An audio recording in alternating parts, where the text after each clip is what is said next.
Here we're going to deal with Module 10, and Module 10 is about Occupational Health and Safety Act, environmental regulations for workplaces.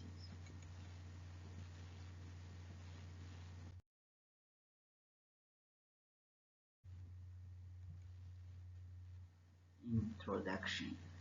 This module contains an extraction of the regulation of the Health and Safety Act. So because an extraction, we are not going through everything, because even in your textbook there is a lot, so there is no way we can cover. You have to read deeper in your textbook to have an idea of what is an extraction from the Health and Safety Act regulations. But at least I'll be reading and try just to highlight some of the regulations which we find in our textbooks. What is the Act? The South African government has the Occupational Health and Safety Act, which is abbreviated as OHSA, to help increase safety on construction sites and reduce injuries and fatalities. Because of the OHSA is an act, it means that employers and site supervisors must by law comply with all requirements and regulations of the act. That I said, these as a supervisor you need to read, because the regulations are very important and you have to bear them in mind for the safety, health and safety of your people working, the subordinate working with you.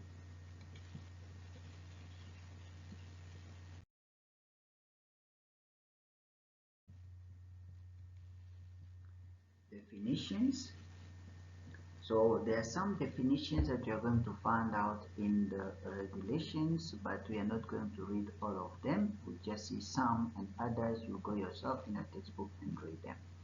In these regulations, the Act means the Machinery and Occupational Safety Act 1983, Act 6 of 1983, and an expression to which a meaning has been assigned in the Act shall have the meaning so assigned and unless the context indicates otherwise. So we are going to see some of the definitions, not all, which I'm going to read some, the rest you're going to read. As I said, there are many in your textbook.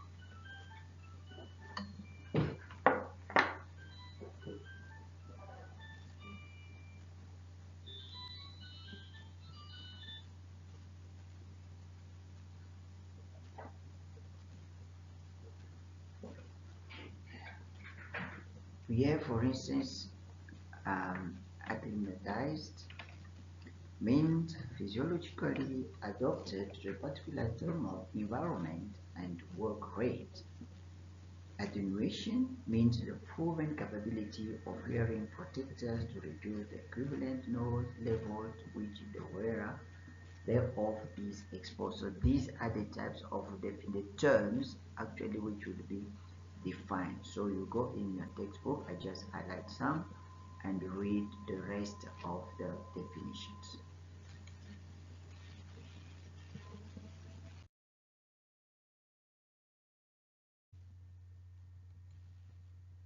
Thermal requirements in terms of regulations. Subject to the provision of sub-regulations, no employer shall require or permit an employee to work in an environment in which the time weathered, average dry, bulb temperature taken over a period of 4 hours is less than 6 degrees, unless the employer takes reasonable measures to protect such employee against the cold and further takes all precautions necessary for the safety and such employee, provided where outdoor work is performed, the employer shall take such measures and such precautions in environment in which the actual dry bulb temperature is less than 6 degrees at any time. Now here we have two cases. We have people working indoor and people working outdoor. So we have to find out about the temperature. This is to make people in good conditions when they are working, because we don't want any unsafe condition to jeopardize their health or their safety. We have the table here. In this table, we have temperature from 0 to minus 18 degrees, and maximum exposure here is no limit. Temperature lower than minus 18 but no lower than minus 34 degrees. Maximum continuous exposure during each hour. So these are the type of regulation we have to do. But I know that in our country we don't reach temperature below what is written. Temperature lower than 34 degrees but no lower than two periods of 90 minutes each, at least 4 hours apart, total low temperature exposure 1 hour per day. So these are type of regulations that you have to read in the regulations in your textbook.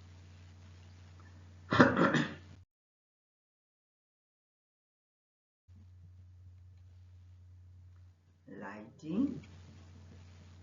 Every employer shall cause every workplace in his undertaking to be lighted in accordance with the luminance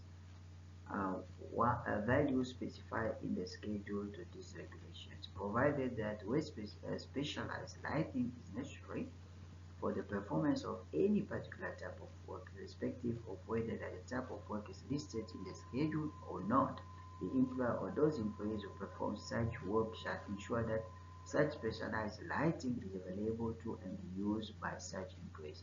Now, in terms of lighting, we need enough of illumination, because when people are working, they really need to see what they are doing. So that's very important, and it's part of uh, um, unsafe conditions if we don't have enough light in the work, especially people working indoor. So we have to make sure that we provide enough light for the workers.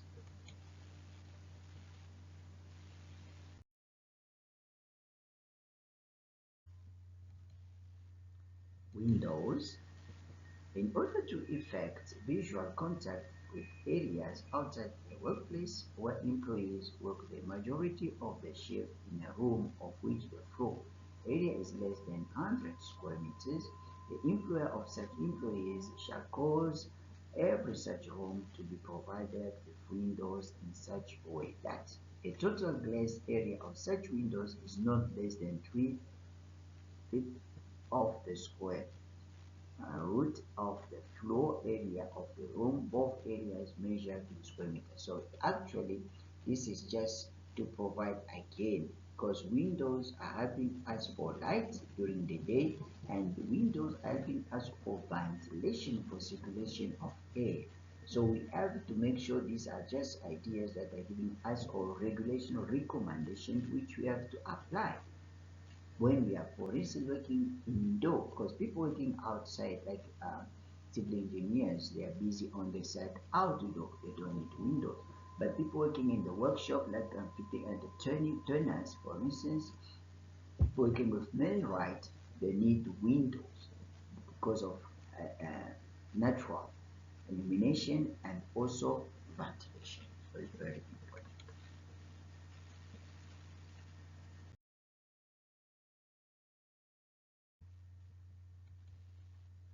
Ventilation. A new employer shall ensure that every workplace is undertaken is ventilated either by natural or mechanical means in such a way that the air breath by employees does not endanger their safety. The time weighted average concentration of carbon dioxide therein taken over on an hour period does not exceed 1/2% by volume of air. Now, here's very important. We know, all of us, that when we breathe, we need oxygen, all right? But when we breathe out, now is about carbon dioxide, and carbon dioxide is not good for heart. So if people are working indoor, they are breathing in, but they need oxygen, and they're breathing out, they're about to discharge carbon dioxide. So this carbon dioxide discharge from the body must be taken away. We can't again breathe in carbon dioxide, it becomes toxic for our health. So ventilation is very important.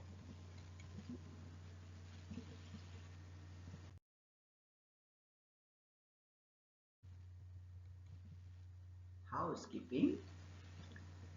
A user of machinery shall provide and maintain sufficient, clear, and abstracted space at every machine to enable work to be carried out without danger to persons. So about housekeeping. Housekeeping is the idiom for housekeeping is said everything must have its right place and must be used at the right time. So if everything is orderly disposed in the workshop, so it's easier, for instance, when someone is looking for a tool in the storeroom. So if everyone knows that this tool must be on the shelf number 7, so in orderly manner, everyone will go to the storeroom to look for this particular tool. It will go straight to shelf number 7. So if we don't keep the, we don't have the housekeeping in our workshop, so anyone put everything wherever he want to. So someone will go to the storeroom and spend the whole day just looking for the tool that he need for the particular work and the particular time. So housekeeping is very important and is contributing a lot in terms of the production because everything is worked in an orderly manner. So housekeeping is very important. So the rest you can read and also go to your textbook to have more because you have a lot which you have to find out about the housekeeping. And remember in N4 you've learned and again about housekeeping and the benefit of housekeeping in the workshop.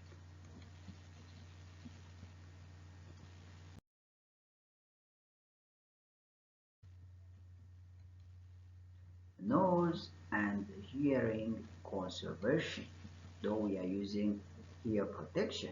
These regulations are applied to all employers, herein referred to as employer at workplace where the equivalent noise level equivalent sound pressure level resulting from activities at such workplace to which any person in such workplace is exposed 85 dB or higher. So here is about to protect our ears. Noise is good, noise is not good. It's good because the machines that we are using, they produce noise. So there's nothing that we can do. If we say no, we don't have noise, so we have to stop the machines. So we can't stop the machine because these machines are producing. So for that case, noise is good for the production of the machine. But now about our health and safety, we don't need noise.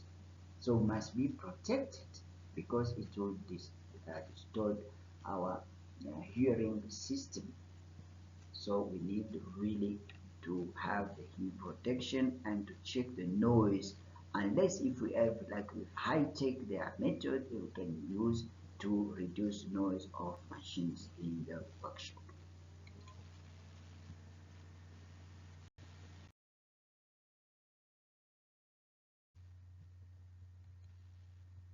Precaution against flooding.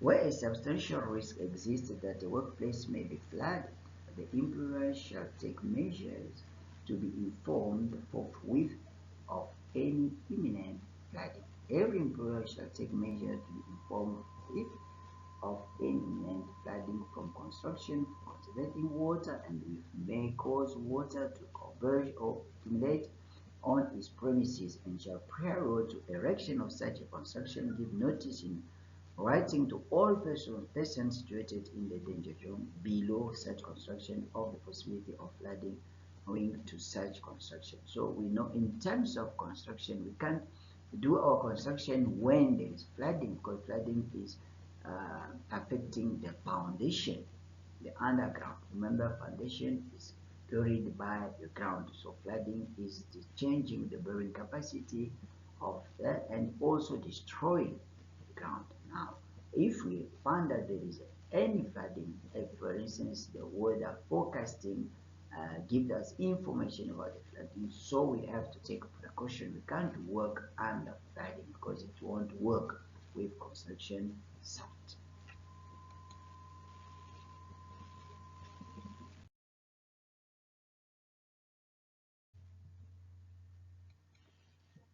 Fire precautions and means of egress.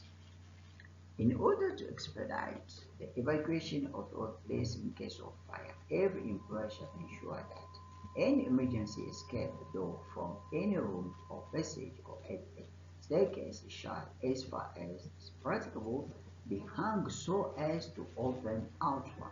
Every door of a room in which person might be present and every door of the passenger or at a staircase serving as a means of exit from such room shall be kept clear and capable of being easily and rapidly opened from inside so as to ensure quick and easy evacuation. So the very important issue when there is fire is to evacuate people. There is always assembly places described already in the workshop, their exit, which must be considered because when there is fire, we have precautions. So we have to make sure that maybe there is a siren. So by the sound of siren, everyone knows to which assembly the nearest we have to run to, so that we be protected. So we have to consider fire precaution very carefully in our workshop.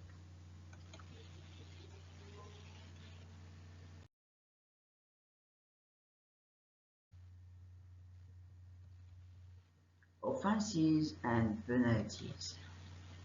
Any person who contravenes or fails to comply with any provision of regulation which I described there shall be guilty of an offense and liable on conviction to a fine not exceeding 1,000 rand or to imprisonment for a period not exceeding 6 months, and in the case of a continuous offense, to an additional fine of 5 rand for each day on which the offense continues, or to additional imprisonment of 1 day for each day on which the offense continues, provided that the period of such additional imprisonment shall in no case exceed 90 days.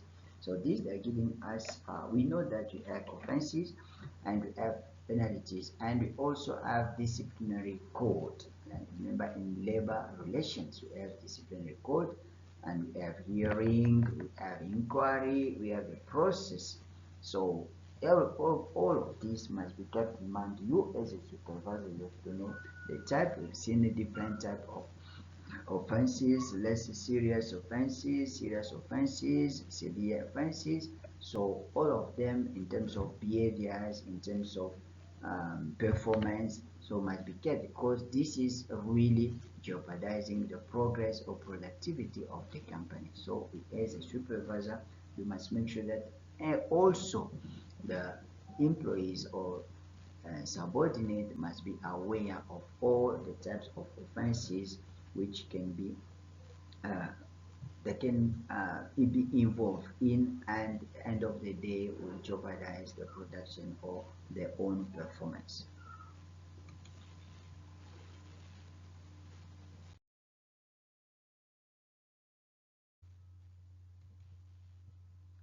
Withdrawal of regulations. The following regulations are hereby withdrawn. We have some of them that listed there, published under government notice. We have the amount of money and so on. So regulation published under government, we have the amount since 28 June 1963 and so on. So these are the withdrawal regulations which you have to know. So as I said at the beginning of this module, it actually is an extraction of what the government required you as a supervisor to know. So that's why I said in this module it will be only highlighting. I'm just highlighting so that you have at least a clue, an idea of what is covered in the module after listening to this video audio, so that yourself you go through your textbook, because this is very important. That's what you'll be dealing with on the side as a supervisor. So thank you.